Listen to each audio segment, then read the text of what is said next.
경상북도 안동 1910년 8월 낙동강 물줄기가 마을을 감싸 도는 여름날 한 여자아이가 태어났다. 그날은 한일병합 조약이 체결된 날이기도 했다. 세상이 일본의 소나기에 들어가던 그때 김연아라는 이름의 작은 생명이 첫 울음을 터뜨렸다.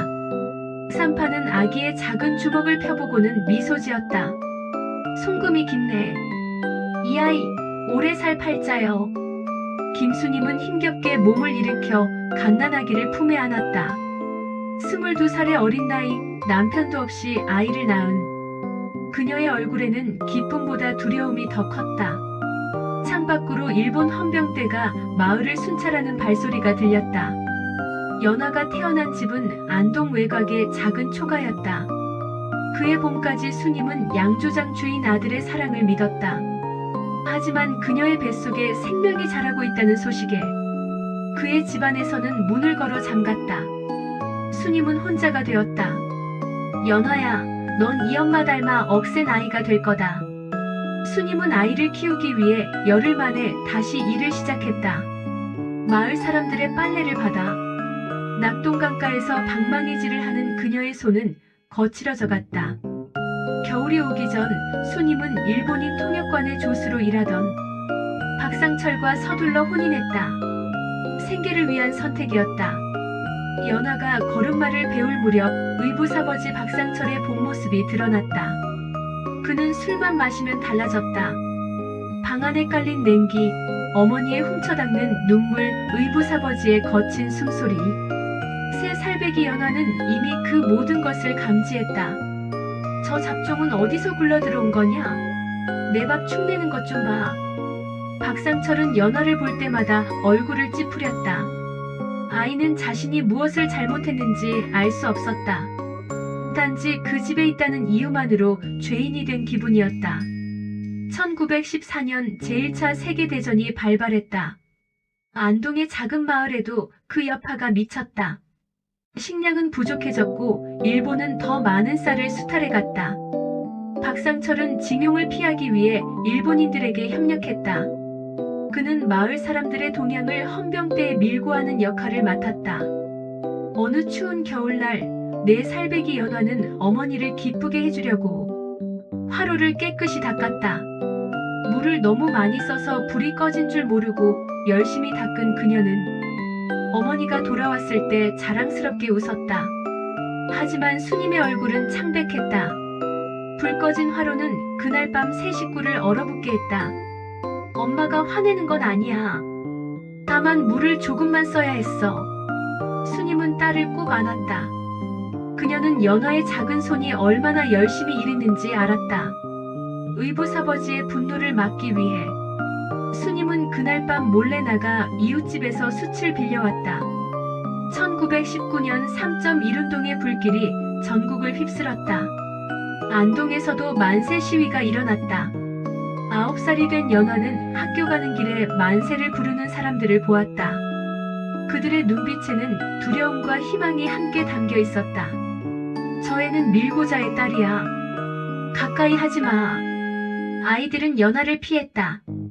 의붓아버지가 헌병대에 정보를 제공한다는 소문이 마을에 퍼졌기 때문이다. 연화는 이유도 모른 채 외톨이가 되었다. 유일한 위안은 마을 외곽에 살던 최노인의 농장이었다. 10살이 된 연화는 학교가 끝나면 최노인의 농장으로 달려갔다. 그곳에서는 아무도 그녀를 밀고자의 딸이라 부르지 않았다. 일손이 필요하구나. 저기 밭에 물 좀 줄래? 최노인은 엄격했지만 공정했다. 그는 연화를 자신의 손녀처럼 대했다. 일을 마치면 항상 쌀을 조금씩 주었다. 때로는 감자나 고구마를 구워주기도 했다. 연화는 그 맛을 평생 잊지 못했다. 또 하나의 위안은 외할머니였다. 매주 장날이면 심리 밖에서 외할머니가 찾아왔다. 김순자 할머니는 연화를 보면 두 팔을 벌려 안아주었다. 우리 연화 왔구나. 그 한마디에 연화의 마음은 따뜻해졌다. 외할머니는 메밀로 전을 부쳐 손녀에게 먹였다. 2시간의 짧은 만남이었지만 연화는 그 시간을 위해 일주일을 견뎠다. 할머니, 저 언제 할머니 집에서 살 수 있어요? 곧 데려갈게. 우리 연아가 조금만 더 크면. 하지만 그 약속은 지켜지지 않았다. 외할머니는 몸이 약해져 점점 멀리서 오기 힘들어했다. 12살이 되던 해 연화는 장날마다 외할머니를 기다렸지만 그녀는 오지 않았다. 나중에야 외할머니가 세상을 떠났다는 소식을 들었다. 7살 때 이웃집 순례가 연화에게 비밀을 알려주었다. 저 아저씨는 내 진짜 아버지가 아니래. 우리 엄마가 그러는데 내 진짜 아버지는 양조장 아들이래. 연화는 그날부터 학교 가는 길에 양조장을 유심히 보았다. 어느 날 한 남자가 그녀를 바라보고 있었다. 그는 미소를 지었지만 다가오지 않았다. 연화는 본능적으로 그가 자신의 생부라고 느꼈다. 하지만 그는 결코 자신이 누구인지 말하지 않았다. 10살이 되던 겨울, 연화는 처음으로 죽음을 생각했다. 의붓아버지의 끊임없는 학대와 학교에서의 따돌림, 그리고 외할머니의 부재가 그녀를 무겁게 눌렀다. 이렇게 살아서 뭐하나? 얼어붙은 낙동강을 바라보며 연화는 중얼거렸다. 그때 강가에서 빨래하던 어머니가 그녀를 불렀다. 연화야, 이리 와서 도와줄래? 엄마 손이 얼어서 그래. 수님의 손은 얼음장처럼 차가웠다. 연화는 어머니의 손을 자신의 작은 손으로 감싸 비볐다. 그 순간 그녀는 결심했다. 엄마를 위해서라도 살아야 해. 12살이 되던 해 연화의 가정에 작은 변화가 생겼다. 어머니가 임신한 것이다. 의붓아버지는 처음으로 기뻐하는 모습을 보였다. 마침내 자신의 피를 이은 아이가 태어날 것이라는 기대 때문이었다. 1924년 봄, 동생 영호가 태어났다. 연화는 처음으로 자신의 존재 이유를 찾은 듯했다. 어머니가 일을 나간 사이 그녀는 동생을 돌보았다. 영호는 연화를 보면 방긋 웃었다.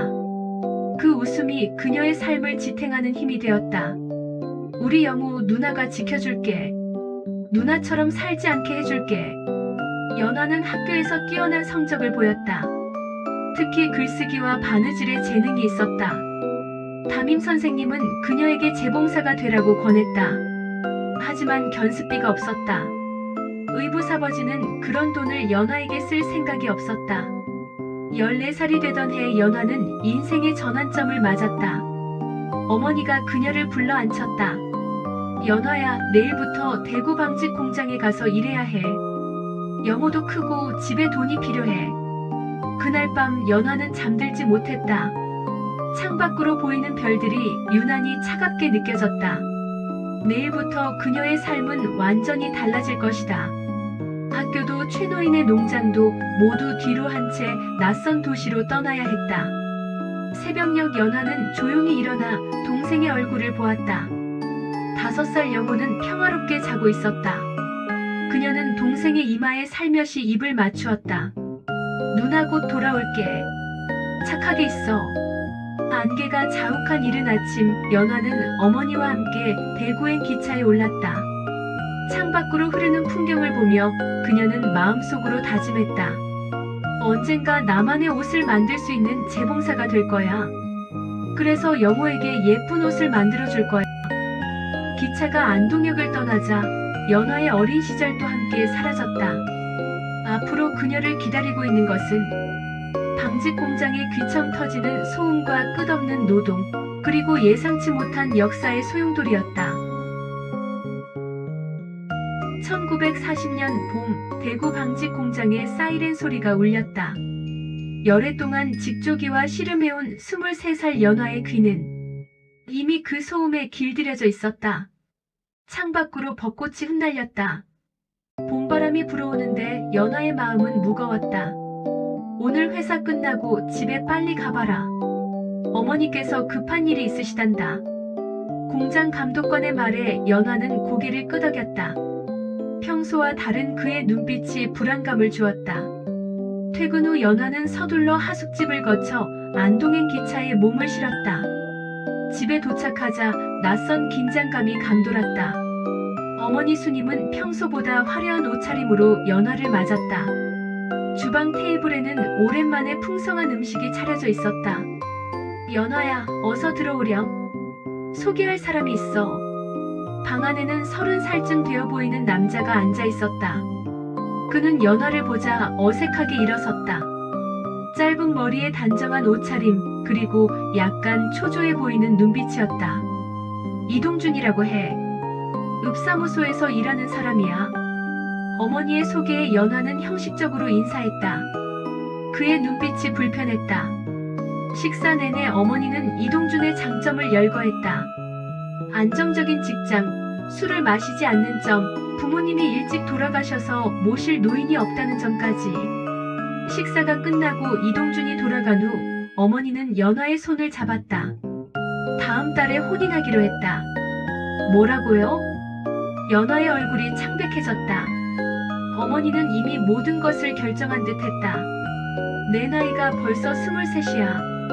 더 늦기 전에 시집 가야지. 이분은 성실하고 읍사무소 직원이면 앞으로 전망도 좋아. 하지만 저는 그 사람을 오늘 처음 봤어요. 게다가 연아는 말을 멈췄다. 게다가 저는 다른 사람을 좋아하고 있어요라는 말이 목구멍까지 차올랐지만 삼켜버렸다. 대구 방직 공장에서 만난 청년 민수와의 추억은 어머니에게 말할 수 없는 비밀이었다. 결혼은 사랑해서 하는 게 아니야. 살면서 정이 들면 되는 거지. 내가 너보다 나이가 많아 세상 이치를 더 잘 알아. 일주일 후 연아가 다시 대구로 돌아가려 할 때 어머니는 결혼 준비를 위해 더 이상 공장에 나가지 말라고 했다. 열해 동안 일해온 공장을 그렇게 갑자기 그만둔다는 것이 믿기지 않았다.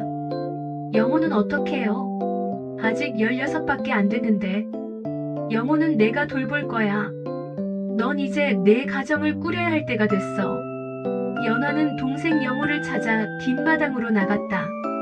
영호는 나무 그늘 아래서 책을 읽고 있었다. 그는 연아를 보자 환하게 웃었다. 누나, 언제 왔어? 방금. 영호야, 누나 곧 결혼한대. 영호의 얼굴에서 미소가 사라졌다. 누군데? 읍사무소에서 일하는 사람이래. 이동준이라고. 그 사람 알아. 우리 학교 앞에서 본 적 있어. 말 별로 안 하는 사람이지. 연아는 동생의 머리를 쓰다듬었다. 영호는 이제 거의 누나만큼 키가 자랐다. 시간이 너무 빨리 흘렀다. 누나 정말 결혼하고 싶어. 영호의 질문에 연아는 대답할 수 없었다. 그저 동생을 꼭 안아주었다. 결혼식 전날 밤 연아는 집을 빠져나왔다. 달빛이 낙동강 물결 위에서 일렁였다. 그녀는 강가에 서서 물살을 바라보았다. 차가운 강물이 그녀를 부르는 것 같았다. 이대로 사라지면 어떨까? 강물 속으로 한 발을 내딛는 순간 영호의 얼굴이 떠올랐다. 그리고 어머니. 아무리 힘들어도 그들을 두고 떠날 수는 없었다. 연아는 천천히 뒤로 물러섰다. 다음날 아침 연아는 무표정한 얼굴로 결혼식을 치렀다.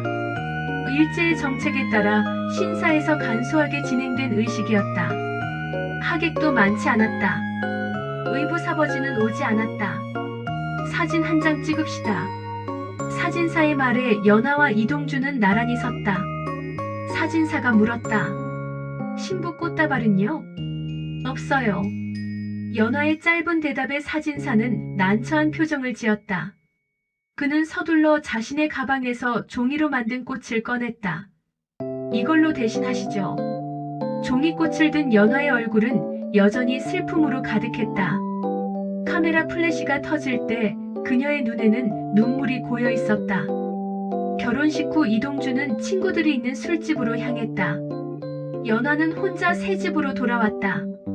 작은 단칸방이었다. 그녀는 구석에 앉아 밤이 깊어가는 것을 지켜보았다.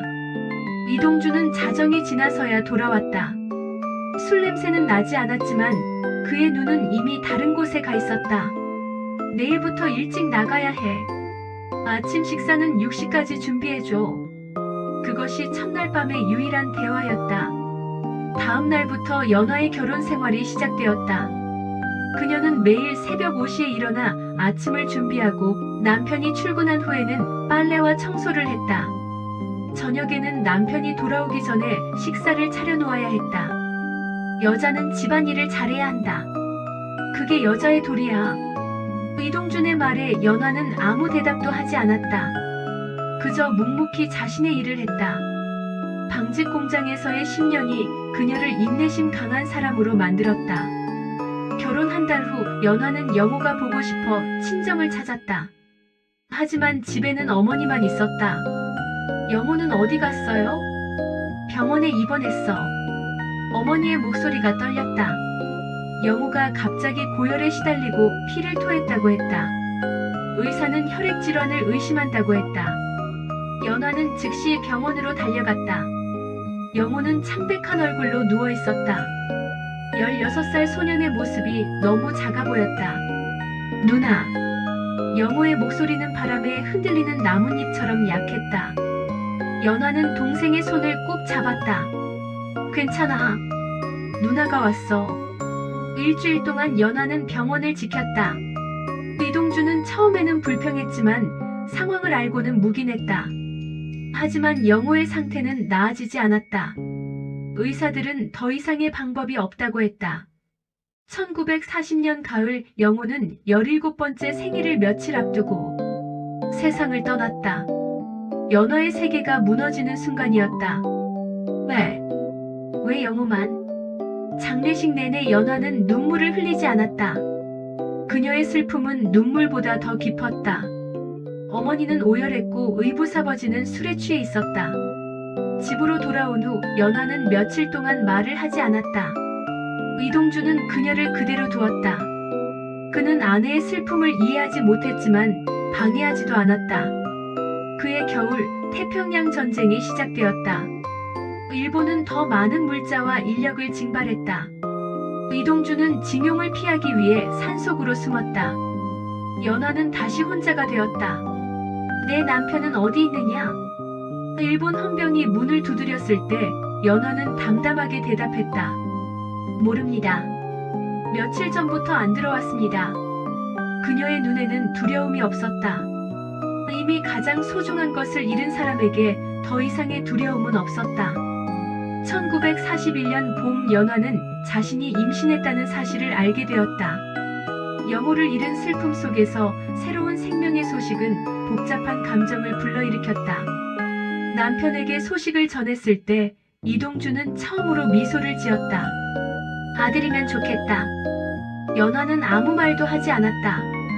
그녀에게는 아들이든 딸이든 상관없었다.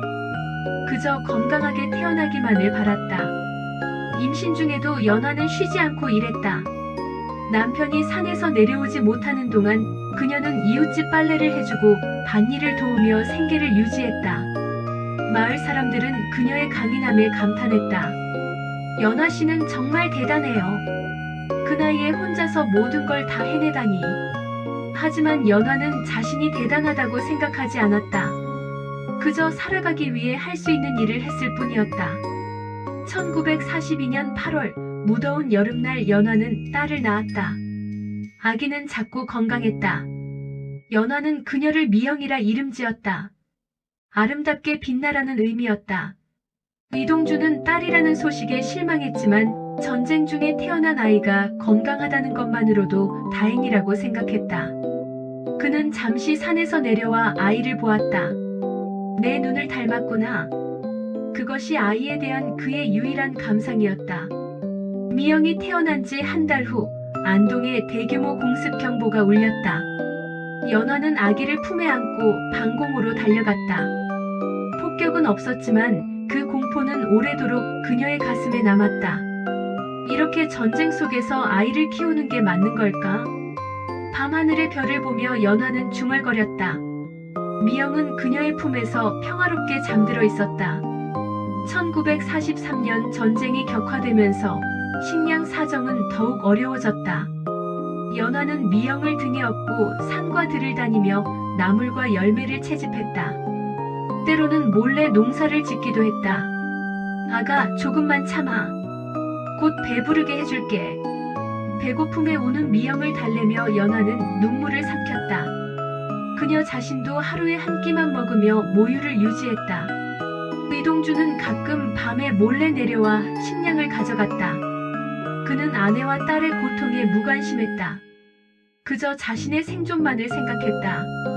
전쟁이 끝나면 모든 게 나아질 거야. 그의 말에 연화는 더 이상 희망을 두지 않았다. 그녀는 이미 자신의 힘으로 살아가는 법을 배웠다. 1945년 8월, 일본이 항복했다. 해방의 기쁨이 전국을 뒤덮었지만 연화의 삶에는 큰 변화가 없었다. 이동주는 산에서 내려와 다시 읍사무소에서 일하기 시작했다. 하지만 그의 성격은 변하지 않았다. 여자는 뇌가 작아서 생각할 줄 모른다. 그저 집안일이나 잘하면 돼. 식사 중 이동준의 말에 3살 미영이 물었다. 아빠, 엄마 뇌가 작아요? 이동준은 대답 대신 밥그릇을 내려놓고 방을 나갔다. 연화는 딸의 머리를 쓰다듬었다. 엄마는 생각을 많이 해. 너무 많이 해서 때로는 머리가 아프기도 해. 미영은 연화의 품에 안겨 잠들었다. 그날 밤 연화는 오랜만에 꿈을 꾸었다. 꿈속에서 영호가 웃고 있었다. 그리고 그 옆에는 미영이 있었다. 두 아이가 손을 잡고 그녀를 향해 걸어왔다. 살아야 해. 미영이를 위해서라도. 연화는 새로운 결심을 했다. 이 결혼이 실수였을지라도 딸을 위해 최선을 다할 것이다. 그리고 언젠가는 자신만의 행복을 찾을 것이다. 그때까지 그녀는 견뎌낼 것이다. 영호가 그랬듯이 미영이 그러하듯이 삶은 계속되니까. 1950년 6월 25일 새벽에 고요를 깨는 총성이 울렸다. 연화는 미영의 손을 꼭 잡았다.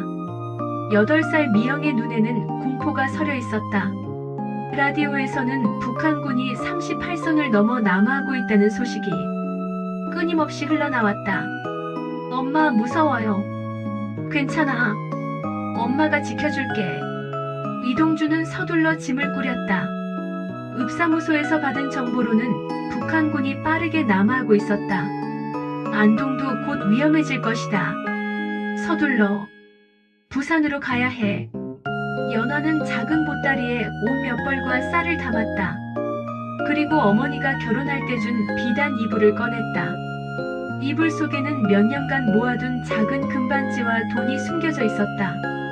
그건 두고 가. 무거워. 이동준의 말에 연화는 고개를 저었다. 이건 꼭 필요해요. 마당에는 작은 손수레가 놓여 있었다. 이동준은 짐을 실었고 연화는 미영을 손수레에 태웠다. 아이는 여전히 떨고 있었다. 미영아, 이건 여행이야. 바다가 보이는 곳으로 가는 거야. 연화의 달래는 말에도 미영의 눈에서는 눈물이 그치지 않았다. 마을 사람들도 하나둘 피난길에 오르기 시작했다. 어린아이들을 업고 노인들의 손을 잡고 그들은 남쪽을 향해 걸었다. 연화는 뒤돌아 자신의 집을 바라보았다. 8개 동안 살았던 그곳을 언제 다시 볼 수 있을지 알 수 없었다. 피난길은 고통스러웠다. 뜨거운 여름 햇볕 아래 사람들은 땀을 흘리며 걸었다. 아이들은 울었고 노인들은 숨을 헐떡였다. 도로는 피난민들로 가득했다. 물이 떨어졌어. 이동준의 말에 연화는 걱정스러운 표정을 지었다. 미영은 목이 말라 힘들어했다. 저기 시냇물이 보여요. 연화가 가리킨 곳으로 이동준은 물통을 들고 갔다. 연화는 미영의 이마에 손을 얹었다. 열이 나는 것 같았다. 미영아, 괜찮아? 목이 아파요, 엄마. 연화는 보따리에서 수건을 꺼내 물에 적셨다.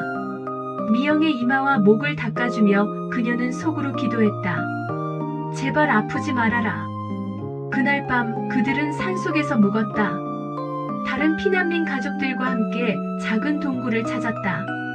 이동주는 밖에서 보초를 섰고 연화는 미영을 품에 안고 잠을 청했다. 엄마, 우리 집에 언제 돌아가요? 곧 돌아갈 수 있을 거야. 연화는 자신의 말이 거짓일지도 모른다는 것을 알았다. 하지만 아이에게 희망을 주고 싶었다. 다음 날 새벽 그들은 다시 길을 떠났다. 이동주는 말이 없었다. 그는 앞만 보고 걸었다. 연화는 손수레를 밀며 미영을 달랬다. 저기 봐, 나비가 있네. 미영의 눈이 잠시 반짝였다. 그녀는 노란 나비를 바라보았다. 나비는 그들 주위를 맴돌다 멀리 날아갔다. 셋째 날 미영의 상태가 악화되었다. 열이 더 높아졌고 기침이 심해졌다. 연화는 절박한 마음으로 이동준을 바라보았다. 의사를 찾아야 해요. 미영이가 많이 아파요. 이동준은 한숨을 쉬었다. 주변에는 의사는커녕 마을도 보이지 않았다. 그들은 산길을 따라 걷고 있었다. 다음 마을까지 가면 의사가 있을지도 몰라. 그의 말에 연화는 고개를 끄덕였다. 하지만 마음은 불안했다. 미영의 얼굴은 점점 창백해지고 있었다. 해질 무렵 그들은 작은 마을에 도착했다. 마을은 이미 대부분의 주민이 떠난 상태였다. 몇몇 노인들만이 남아있었다. 의사 선생님이 계신가요? 연화의 물음에 한 노인이 고개를 저었다. 의사는 일주일 전에 피난 갔어. 하지만 저기 약방 할머니가 있긴 해. 노인이 가리킨 곳으로 연화는 미영을 안고 달려갔다. 작은 한약방이었다. 문은 닫혀 있었지만 연화는 간절한 마음으로 문을 두드렸다. 계세요? 제발 도와주세요. 잠시 후 문이 열렸다. 머리가 하얀 노파가 나타났다. 아이가 아픈가 보구나. 노파는 미영을 살펴보고는 안으로 들어오라고 했다. 작은 방에는 한약 냄새가 가득했다. 노파는 미영의 맥을 짚고 혀를 살폈다. 열병이구나. 약을 지어줄게. 연화는 안도의 한숨을 내쉬었다. 노파는 약재를 섞어 다리기 시작했다. 그 사이 연화는 미영의 이마에 찬 수건을 올려주었다. 고맙습니다. 정말 감사합니다. 전쟁통에 다들 힘들지. 서로 돕는 게 인지상정이야. 노파의 말에 연화의 눈에 눈물이 고였다. 이 낯선 곳에서 만난 친절이 그녀의 마음을 따뜻하게 했다. 미영은 약을 먹고 잠들었다. 연화는 밤새 아이 곁을 지켰다. 이동준은 마을 어귀에서 다른 피난민들과 함께 있었다. 다음날 아침 미영의 열이 조금 내렸다. 연화는 안도했지만 여전히 걱정이 가시지 않았다. 노파는 약을 더 지어 보따리에 싸주었다. 하루에 3번씩 먹이렴. 부산까지 가는 거면 일주일은 더 걸릴 테니 이야기면 충분할 거야. 연화는 깊이 고개를 숙였다. 그녀는 비단 이불에서 작은 금반지를 꺼내 노파에게 건넸다. 이건 받을 수 없어. 제발 받아주세요. 제 딸의 목숨을 구해주셨어요. 노파는 마지못해 반지를 받았다. 그녀의 눈에도 눈물이 비쳤다. 평화가 오면 다시 만나자꾸나. 그날 오후 그들은 다시 길을 떠났다. 미영의 상태는 조금 나아졌지만 여전히 약했다. 연화는 손수레에 미영을 눕히고 이불을 덮어주었다. 엄마가 밀고 있을게. 편히 쉬어. 이동준은 앞서 걸었다. 그는 가끔 뒤돌아 아내와 딸을 확인했지만 말은 거의 하지 않았다.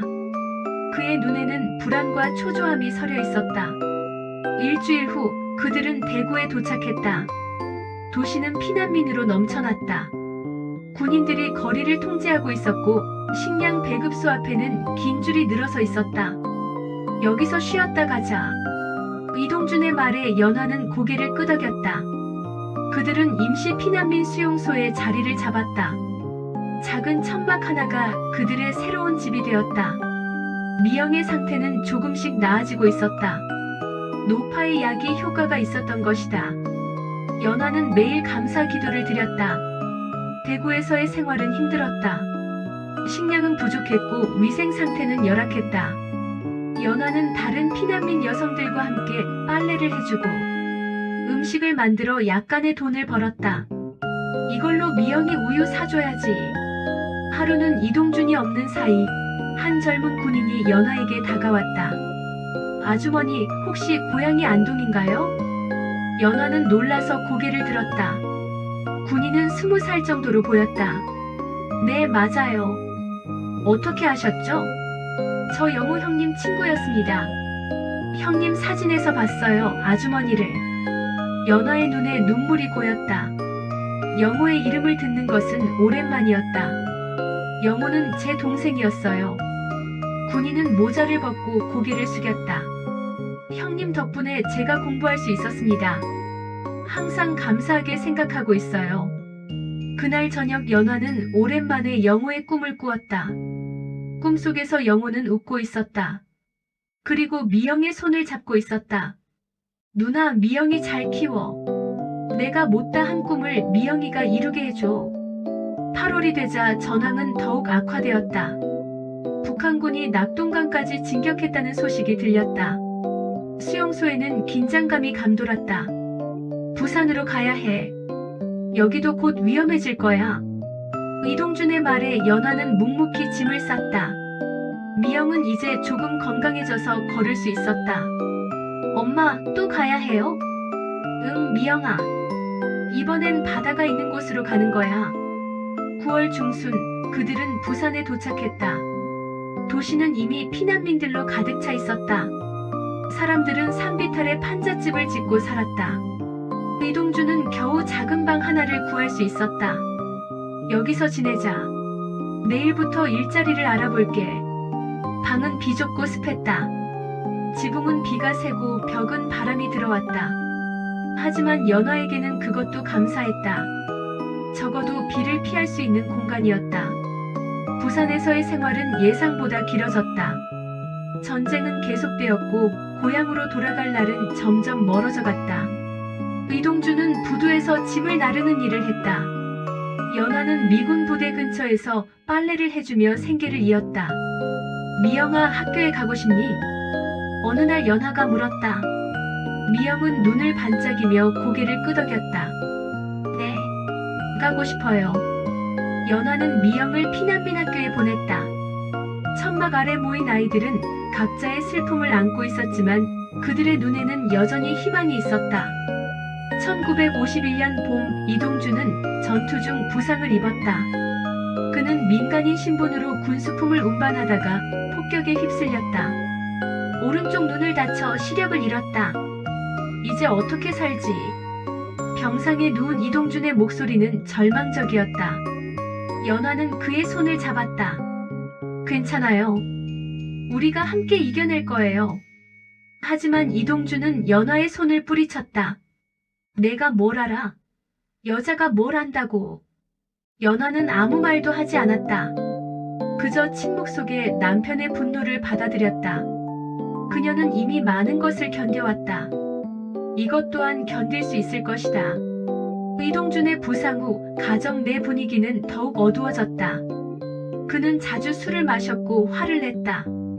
미영은 아버지를 두려워하기 시작했다. 아빠가 왜 항상 화가 나 있어요? 미영의 물음에 연화는 대답하지 못했다.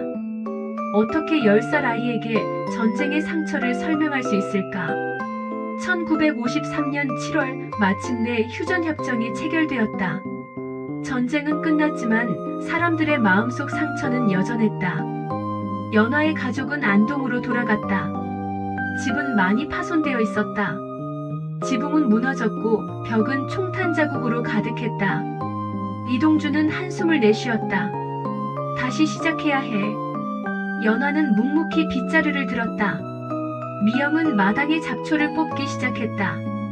함께 일하는 모습은 오랜만에 보는 가족의 모습이었다. 그러나 평화는 오래가지 않았다. 이동준의 눈 상태는 점점 악화되었고 그의 분노도 커졌다. 그는 작은 일에도 화를 냈고 때로는 폭력적이었다. 어느 날 저녁 미영이 학교에서 돌아오는 길에 들꽃을 따다가 늦었다. 이동준은 분노했다. 이 시간에 어디 갔다 오는 거야? 들꽃이 예뻐서 엄마한테 주려고. 미영의 대답에 이동준은 전기줄을 들었다. 연화는 그날 밤 12시에 일을 마치고 돌아왔다. 남편이 현관에서 그녀를 기다리고 있었다. 딸을 봐. 왜요? 그냥 봐. 연화가 미영의 방으로 들어갔을 때 그녀는 숨을 멈췄다. 미영의 등은 멍투성이었다. 아이는 이불 속에서 흐느끼고 있었다. 미영아. 연화는 딸을 안았다. 미영의 작은 몸이 떨고 있었다. 엄마 아파요. 그날 밤 연화는 결심했다. 더 이상은 안 된다. 이대로라면 미영이 망가질 것이다. 그녀는 딸을 지켜야 했다. 다음날 아침 연화는 이동준에게 말했다. 미영이를 친정에 보내겠습니다. 이동준은 잠시 그녀를 바라보더니 고개를 끄덕였다. 그래, 당분간은 그게 좋겠다. 연화는 미영을 어머니 집으로 보냈다. 의붓아버지는 이미 세상을 떠났고 어머니는 혼자 살고 있었다. 미영은 처음에는 떠나기 싫어했지만 외할머니의 따뜻함에 곧 마음을 열었다. 엄마, 언제 오실 거예요? 곧 갈게. 조금만 기다려. 연화는 매주 어머니 집에 찾아갔다. 미영은 조금씩 밝아지고 있었다. 그녀는 학교에서 친구들을 사귀었고 공부도 잘했다. 선생님이 저보고 글씨가 예쁘대요. 미영의 자랑에 연화는 미소 지었다. 그녀의 딸이 자신과는 다른 삶을 살기를 바랐다. 더 자유롭고 더 행복한 삶. 1955년 연화는 중대한 결정을 내렸다. 그녀는 미영을 데리고 서울로 가기로 했다. 이동준에게 이야기했을 때 그는 의외로 반대하지 않았다.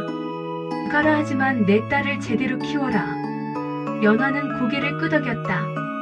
그녀는 이미 서울에 있는 친구에게 연락해 작은 방을 구해놓았다. 봉제 공장에서 일할 수 있는 자리도 알아보았다. 떠나기 전날 밤 연화는 안동의 집을 둘러보았다. 15해 동안의 기억이 이 집에 담겨 있었다. 기쁨보다는 슬픔이 더 많았지만 그래도 그것은 그녀의 삶이었다. 미영아, 내일부터 우리 새로운 삶을 시작할 거야. 잠든 미영의 이마에 키스하며 연화는 속삭였다. 그녀의 눈에는 두려움과 함께 희망이 빛났다. 서울에서의 삶이 어떨지 알 수 없었지만 적어도 그곳에서는 미영이 새롭게 시작할 수 있을 것이다. 그리고 어쩌면 연화 자신도. 서울행 기차는 새벽 안개를 뚫고 달렸다. 연화는 창가에 앉아 미영의 잠든 얼굴을 바라보았다. 13살 소녀의 얼굴에는 여전히 순수함이 남아 있었다. 연화는 딸의 머리카락을 살며시 쓰다듬었다. 이번엔 꼭 행복하게 해줄게. 서울역에 도착했을 때 미영은 눈을 동그랗게 떴다. 수많은 사람들이 분주하게 오가는 모습이 신기했다. 엄마, 사람이 정말 많아요. 그래. 서울은 안동보다 훨씬 커. 연화는 미영의 손을 꼭 잡았다. 그들은 짐을 들고 청계천 근처의 작은 골목으로 향했다. 친구 순자가 소개해준 방이 있는 곳이었다. 방은 예상보다 작았다. 두 사람이 누우면 거의 꽉 차는 크기였다. 하지만 연화는 만족했다. 이곳은 그들만의 공간이었다. 아무도 간섭하지 않고 두려워할 필요도 없는 곳. 우리 집이네요. 미영의 물음에 연화는 미소 지었다. 그래, 우리 집이야. 다음 날부터 연화는 동대문 근처 봉제 공장에서 일을 시작했다. 아침 일찍 나가 밤늦게 돌아오는 생활이었다. 미영은 근처 학교에 전학했다. 첫 달 월급을 받았을 때 연화는 미영에게 작은 선물을 사주었다. 빨간색 리본이었다. 예쁘다. 고마워요, 엄마. 미영은 리본을 머리에 달고 거울 앞에서 돌았다. 연화는 오랜만에 마음 깊은 곳에서 따뜻함을 느꼈다. 봉제 공장에서의 일은 힘들었다. 하루 12시간씩 재봉틀 앞에 앉아있으면 허리가 끊어질 것 같았다. 손가락은 바늘에 찔려 상처투성이가 되었다. 하지만 연화는 불평하지 않았다. 그녀는 이미 더 힘든 일들을 견뎌왔다. 김연아 씨, 솜씨가 좋네요. 어디서 배웠어요? 공장장 박 씨의 말에 연화는 고개를 숙였다. 따로 배운 적은 없어요. 그냥 해보니까 되더라고요. 천부적 재능이네. 앞으로 더 중요한 일을 맡겨볼게요. 일이 끝난 후 연화는 서둘러 집으로 향했다. 미영이 혼자 있을 시간을 최대한 줄이고 싶었다. 골목길을 지나며 그녀는 작은 분식집에 들렀다. 미영이 좋아하는 떡볶이를 사기 위해서였다. 많이 주세요. 우리 딸이 잘 먹거든요. 집에 돌아오자 미영이 반갑게 맞아주었다. 소녀는 학교에서 있었던 일들을 신나게 이야기했다. 선생님이 제 그림이 제일 좋대요. 그리고 친구도 생겼어요, 영이라고. 연아는 미영의 이야기를 들으며 떡볶이를 데웠다. 딸의 밝은 모습을 보는 것이 그녀의 가장 큰 행복이었다.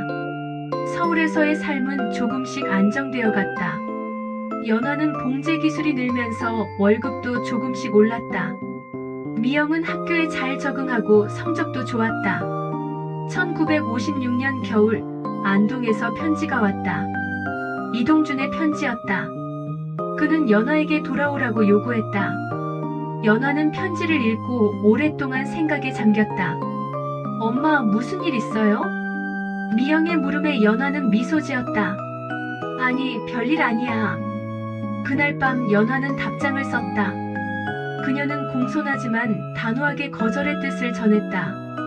미영의 교육을 위해 서울에 머물겠다고 했다. 그리고 언젠가 미영이 원한다면 아버지를 만날 수 있게 하겠다고 약속했다. 1957년 봄 연아는 작은 결심을 했다. 그녀는 저녁 시간을 이용해 한글 교실에 다니기 시작했다. 공장에서 만난 친구 영숙의 권유였다. 이제 우리도 배울 때가 됐어. 세상이 변하고 있잖아. 연아는 처음에는 망설였다. 이미 40에 가까운 나이에 공부를 시작한다는 것이 부끄러웠다. 하지만 미영의 숙제를 도와주지 못할 때마다 느꼈던 무력감을 떠올렸다. 한번 해볼게. 한글 교실은 연아에게 새로운 세계를 열어주었다. 그녀는 천천히 글을 읽고 쓰는 법을 배웠다. 때로는 어려웠지만 미영이 옆에서 도와주었다. 엄마, 이건 이렇게 읽는 거예요. 천천히 따라해보세요. 미영이 선생님처럼 가르쳐주는 모습에 연아는 웃음을 참을 수 없었다. 딸과의 관계가 더 깊어지는 느낌이었다. 1958년 연아는 공장에서 반장으로 승진했다. 그녀의 정확하고 빠른 솜씨가 인정받은 것이었다. 월급이 올랐고 그들은 조금 더 넓은 방으로 이사할 수 있었다. 엄마, 이제 각자 이불을 펼 수 있겠네요. 미영의 농담에 연아는 웃었다. 새 방은 작은 부엌이 딸려 있어 더 편리했다. 16살이 된 미영은 중학교에서 우수한 성적을 거두었다. 선생님들은 그녀가 고등학교에 진학하기를 권했다. 미영이는 재능이 있어요. 더 공부하면 좋은 대학도 갈 수 있을 겁니다. 담임 선생님의 말에 연아는 가슴이 벅찼다. 그녀는 미영에게 물었다. 더 공부하고 싶니? 네. 저는 선생님이 되고 싶어요. 연아는 그 순간 결심했다. 어떤 희생을 치르더라도 미영이 꿈을 이룰 수 있도록 돕겠다고. 1959년 미영은 여고에 입학했다. 연아는 딸의 학비를 마련하기 위해 낮에는 공장에서, 밤에는 식당에서 일했다. 몸은 힘들었지만 마음은 충만했다. 어느 날 저녁 미영이 조심스럽게 물었다. 엄마, 아버지는 어떤 분이셨어요? 연아는 잠시 말을 잊었다. 그동안 이동준에 대해 거의 이야기하지 않았다. 너의 아버지는 복잡한 사람이었어. 전쟁이 그를 많이 바꿔놓았지. 가끔 아버지가 보고 싶어요. 미영의 솔직한 고백에 연아는 딸을 안았다. 원한다면 만날 수 있게 해줄게. 하지만 서두를 필요는 없어.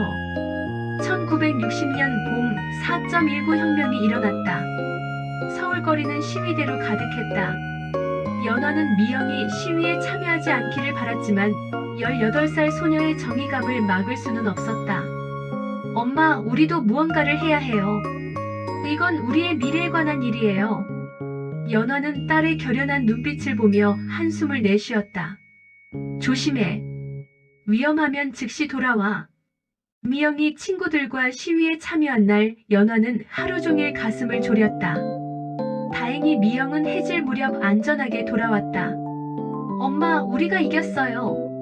이승만 대통령이 하야한대요. 미영의 눈은 승리의 기쁨으로 빛났다. 연아는 그런 딸이 자랑스러웠다. 자신과는 달리 세상에 목소리를 낼 수 있는 딸로 자란 것이. 1961년 5.16 군사정변이 일어났다. 다시 다시 한번 세상은 변화의 소용돌이에 휩싸였다. 연화는 정치에 큰 관심이 없었지만 이런 변화가 미영의 미래에 어떤 영향을 미칠지 걱정됐다. 세상이 어떻게 변하든 우리는 우리의 길을 가야 해. 연화의 말에 미영은 고개를 끄덕였다. 엄마가 저에게 가르쳐 주신 가장 중요한 것이 그거예요. 포기하지 않는 것. 1962년 미영은 대학 입시를 준비했다.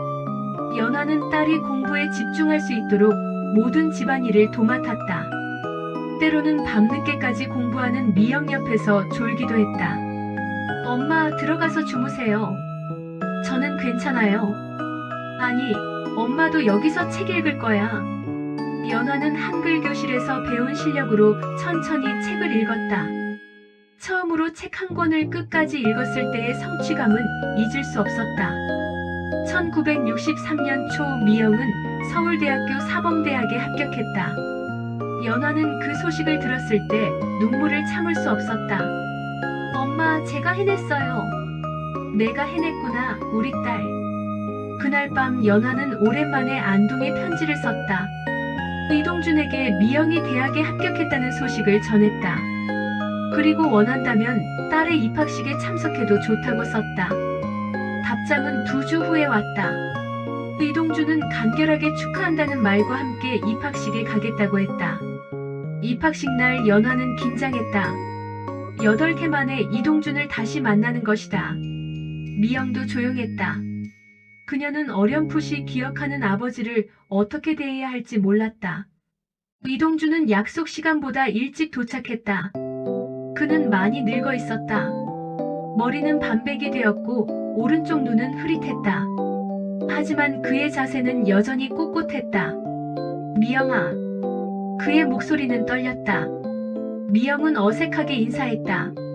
아버지.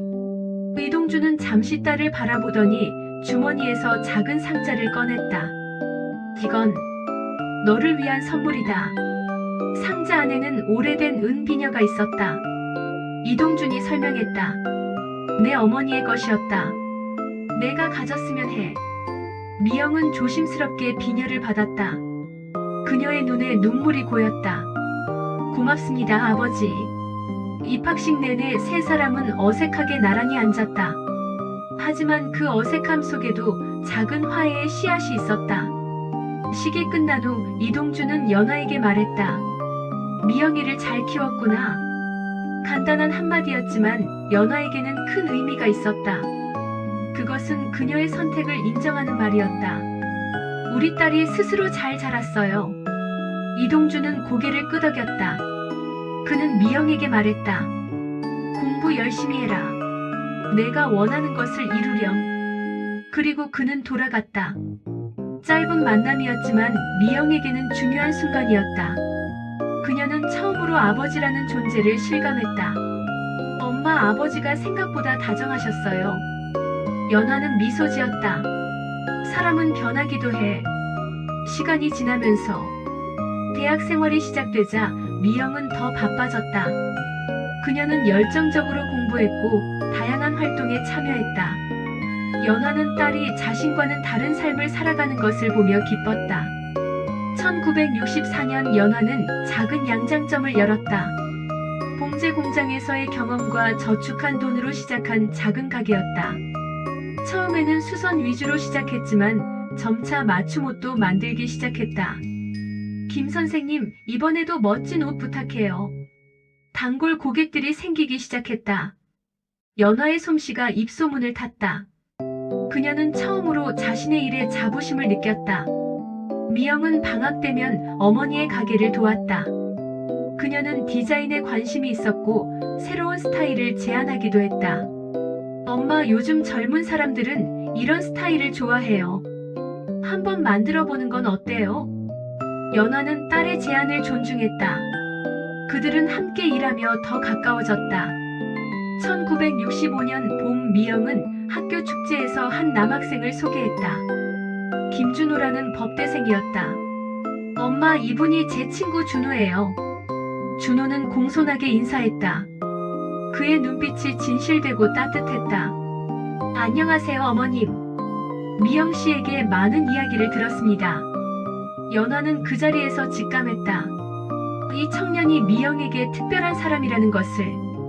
그날 밤 미영은 어머니에게 고백했다. 엄마, 사실 준호 씨가 저를 좋아한대요. 저도 그 사람이 좋아요. 연화는 딸의 손을 잡았다. 그 사람이 너를 소중히 여기니?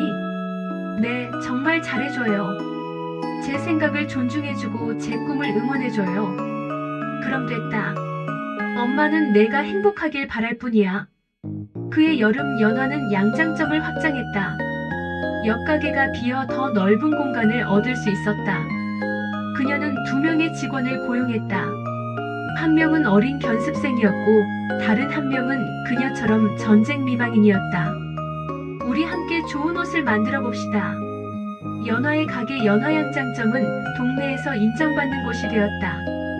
그녀는 더 이상 누군가의 아내나 어머니로만 불리지 않았다. 사람들은 그녀를 연화 선생님이라고 불렀다. 가을이 되자 미영은 졸업 후 계획을 이야기했다. 엄마, 저 교사가 되려고 해요. 그리고 준호 씨와 결혼하고 싶어요. 연화는 잠시 말을 잊었다. 딸이 이제 성인이 되어 자신의 길을 가려 한다는 사실이 실감나지 않았다. 내가 원한다면 엄마는 지지할게. 엄마, 걱정하지 마세요. 저는 엄마처럼 강하게 자랐으니까요. 미영의 말에 연화는 눈물이 났다. 그녀는 자신이 강하다고 생각해 본 적이 없었다. 그저 살아남기 위해 노력했을 뿐이었다. 하지만 딸의 눈에는 그것이 강함으로 보였던 것이다. 내가 자랑스러워, 미영아. 그날 밤 연화는 오랜만에 일기를 썼다. 한글 교실에서 배운 후 조금씩 쓰기 시작한 일기였다. 오늘 미영이가 결혼하겠다고 했다. 내 딸이 이제 어른이 되었다. 나는 잘 살아왔을까? 많은 실수와 후회가 있지만 미영이를 보면 그래도 괜찮았다는 생각이 든다. 이제 나의 삶도 새로운 장을 열 차례인가 보다. 창밖으로 별이 빛났다. 연화는 오랜 시간 별을 바라보았다.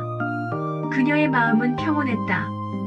비로소 인생의 폭풍우가 지나가고 잔잔한 바다가 펼쳐진 것 같았다. 내일은 또 다른 날이 올 것이다. 연화는 그 내일을 기대하며 잠이 들었다. 1965년 겨울, 첫눈이 내리던 날 미영과 준호의 약혼식이 열렸다. 작은 찻집에서 양가 부모와 가까운 친구들만 모인 소박한 자리였다. 연화는 딸을 위해 직접 만든 한복을 입고 있었다. 미영은 어머니의 솜씨로 지은 연보라색 저고리가 자랑스러웠다. 어머니 솜씨가 정말 대단하시네요. 준호의 어머니가 말했다. 연화는 겸손하게 고개를 숙였다. 아직 많이 부족합니다. 이동준도 참석했다. 그는 조용히 구석에 앉아 있었지만 딸을 바라보는 눈빛은 따뜻했다. 그가 미영에게 건넨 축하 인사는 짧았지만 진심이 담겨 있었다. 행복하게 살아라. 식사 후 이동준은 연화에게 다가왔다. 잠깐 얘기 좀 할 수 있을까? 두 사람은 찻집 근처 공원으로 걸어갔다.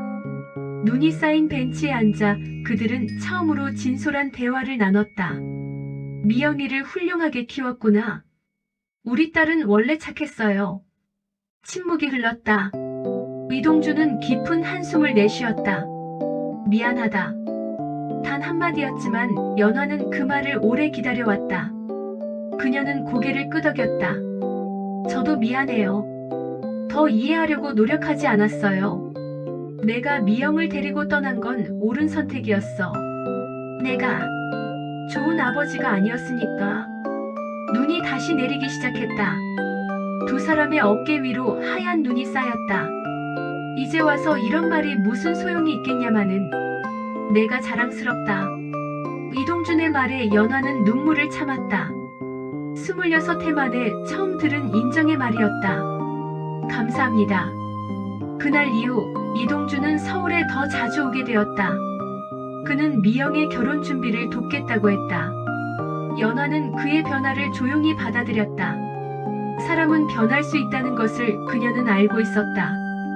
1966년 봄 미영은 대학을 졸업하고 서울의 한 중학교 교사가 되었다. 그녀의 첫 월급으로 가족은 작은 식당에서 축하 식사를 했다. 엄마, 이제 제가 엄마를 모실 차례예요. 미영의 말에 연아는 손사래를 쳤다. 무슨 소리니? 엄마는 아직 일할 수 있어. 연아의 양장점은 더욱 번창했다. 그녀는 이제 5명의 직원을 두고 있었다. 젊은 견습생들에게 바느질을 가르치는 일이 특히 보람찼다. 연아 선생님, 저도 언젠가 선생님처럼 가게를 열 수 있을까요? 21살 견습생 영희의 질문에 연아는 미소 지었다. 물론이지. 너는 손재주가 좋으니까 분명 잘할 거야. 1967년 가을, 미영과 준호의 결혼식이 열렸다. 연아는 딸의 웨딩드레스를 직접 만들었다. 밤새워 레이스를 달고 구슬을 하나하나 꿰맸다. 그 드레스는 연아의 사랑과 정성이 담긴 작품이었다. 엄마, 정말 예뻐요. 이런 드레스는 어디에도 없을 거예요. 미영은 드레스를 입고 거울 앞에서 돌았다. 25살의 그녀는 빛나고 있었다. 결혼식장에서 이동준이 연아에게 말했다. 우리가 함께 했다면 이런 날이 더 일찍 왔을까? 연아는 고개를 저었다. 지금이 가장 좋은 때예요. 미영이가 행복하니까. 신랑 준호가 미영의 손을 잡고 입장할 때 연아의 가슴은 벅차올랐다. 그녀의 딸이 자신과는 다른 삶을 살게 되어 기뻤다. 사랑받고 존중받는 삶을. 이제 저도 할머니가 되는 건가요? 연아는 혼잣말로 중얼거렸다. 그 생각은 낯설면서도 달콤했다. 1968년 연아는 50이 되었다. 그녀는 처음으로 자신을 위한 시간을 가졌다. 일요일마다 동네 문화센터에서 수채화를 배우기 시작했다. 젊은 시절에는 꿈도 꿀 수 없었던 취미 생활이었다. 선생님, 제가 잘하고 있나요? 네, 연아 씨는 색감이 좋으세요. 계속 그려보세요. 연아는 낙동강의 풍경, 안동의 초가집, 미영이 어렸을 때의 모습을 그렸다. 그림을 통해 그녀는 과거와 화해하고 있었다. 1969년 겨울, 미영이 임신 소식을 전했다. 연아는 기쁨에 눈물을 흘렸다. 엄마, 우리 아기 태어나면 할머니가 돼요. 그럼 내가 할머니지.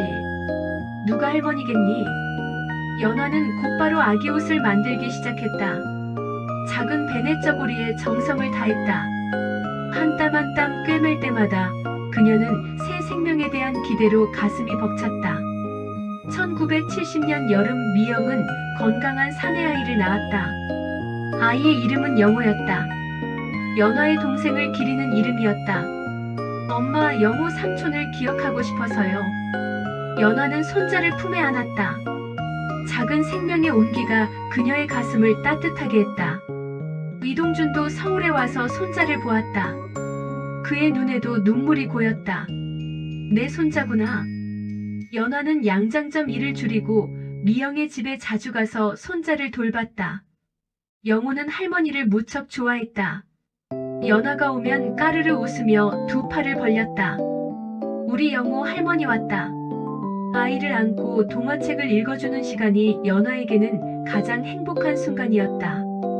그녀는 미영에게 해주지 못했던 많은 것들을 손자에게 해주었다.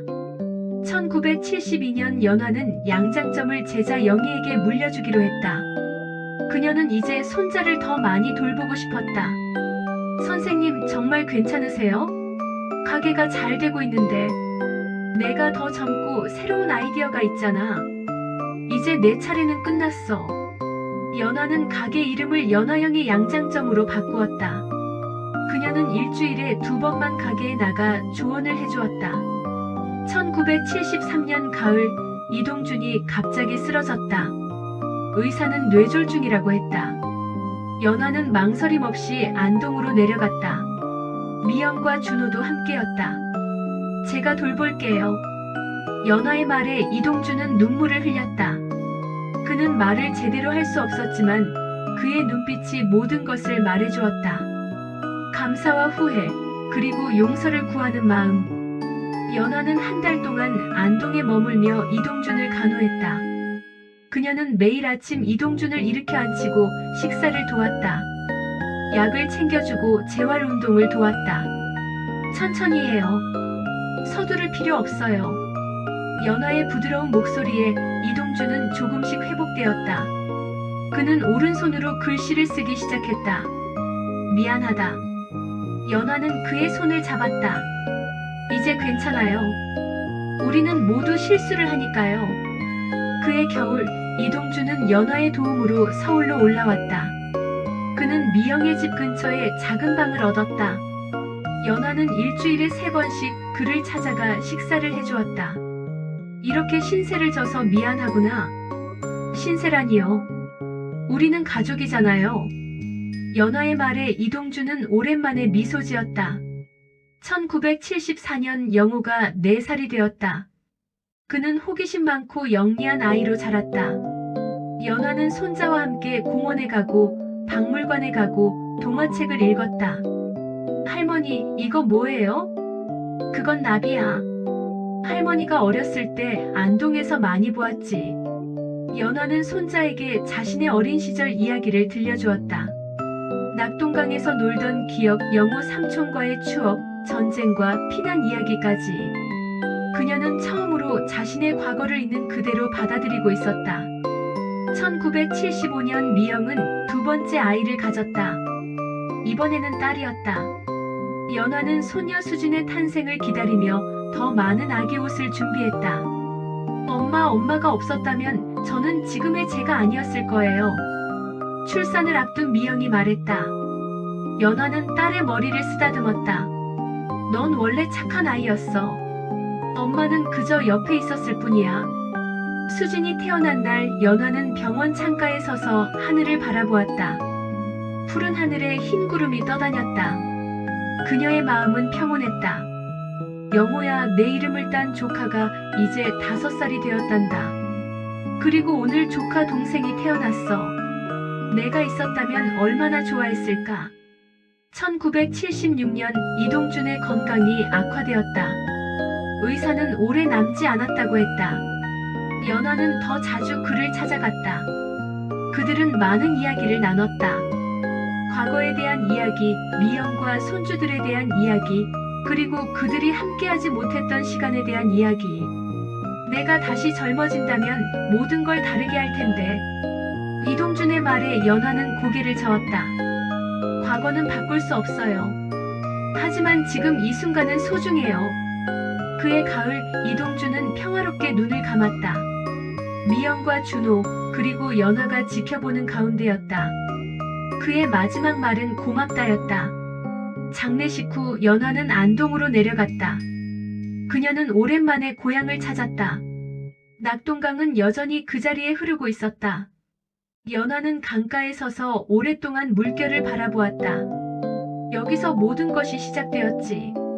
그녀는 영호의 묘소를 찾았다. 깨끗이 정리된 묘지 앞에서 연화는 오랫동안 이야기를 나눴다. 영호야, 언니가 왔어. 내 이름을 딴 조카는 이제 6살이 되었단다. 그 아이는 너처럼 책 읽는 걸 좋아해. 그리고 작은 조카 수진이는 이제 걸음마를 시작했어. 넌 이모가 되었어.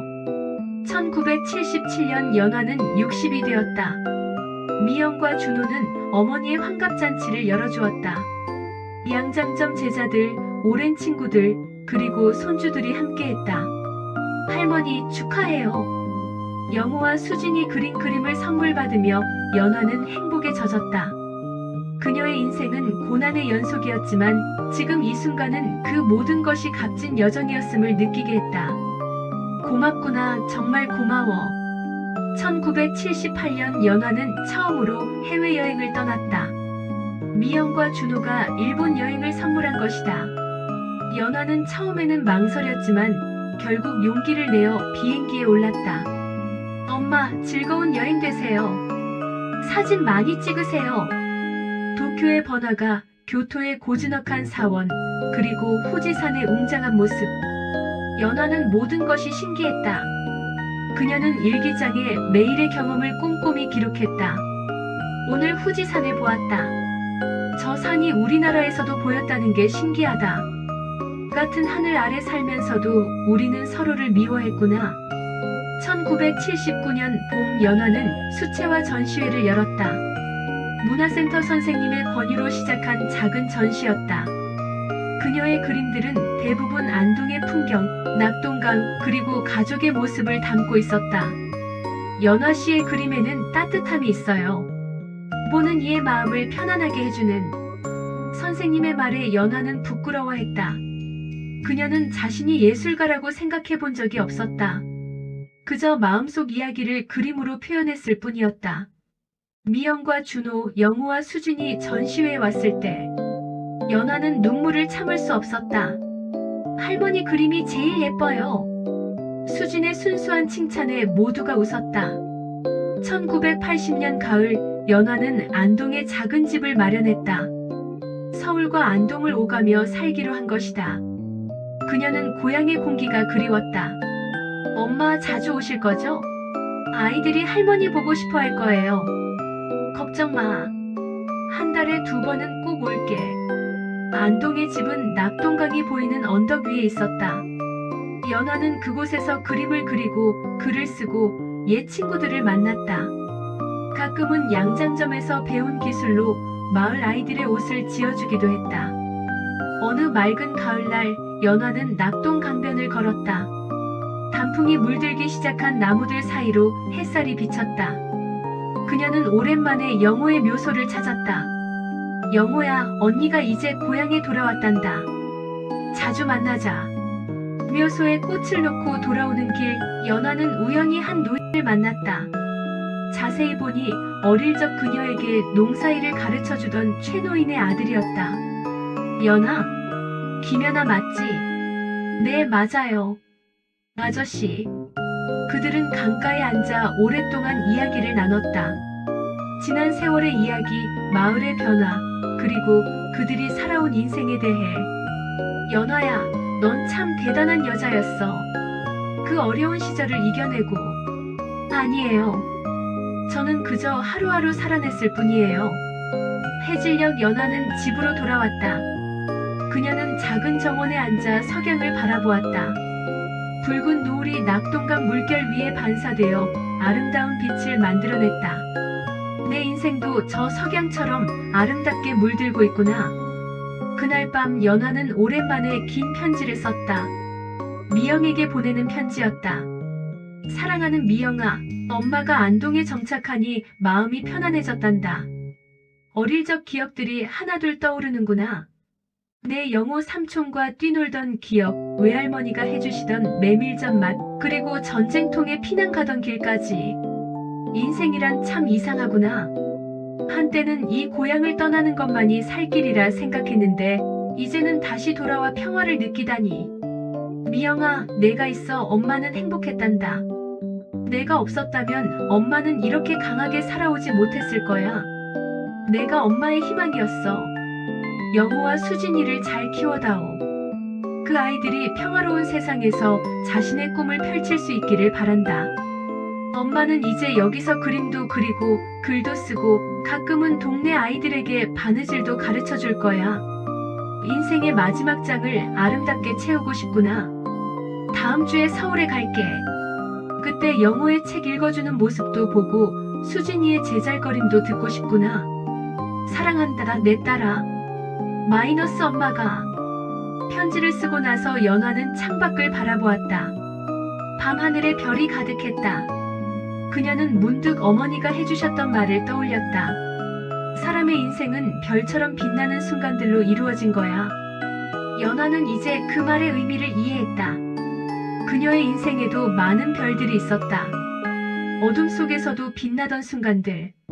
미영의 탄생, 영호와의 추억, 서울에서의 새 출발, 양장점에서의 성취, 손주들의 웃음소리. 그녀는 이제 평화롭게 자신의 별자리를 완성해가고 있었다. 고난과 역경을 이겨낸 한 여인의 별자리를. 그것은 어쩌면 평범한 모양일지 모르지만 연화에게는 가장 아름다운 모습이었다.